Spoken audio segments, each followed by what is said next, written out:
নমস্কার, আমার নতুন একটা ভিডিও সবাইকে স্বাগত। আজকে বানালাম দই কাতলা রেসিপি। এখানে প্রথমে আমি মাছগুলোকে ভালোভাবে ভেজে উঠিয়ে নেব।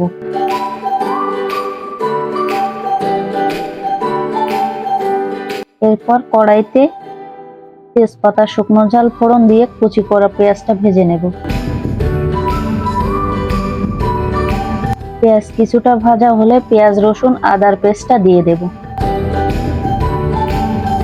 এরপর এগুলো একটু ভাজা হলে শুকনো ঝাল আর জিরে বাটা দিয়ে কষিয়ে টমেটোর পেস্টটা দিয়ে দেব।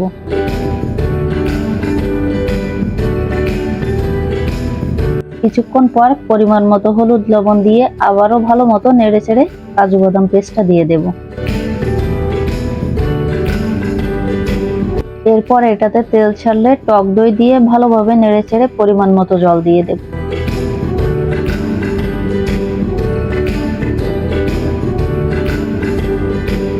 জলটা কিছুক্ষণ ফোটার পর মাছগুলো দিয়ে হালকা জাল দিয়ে নেব।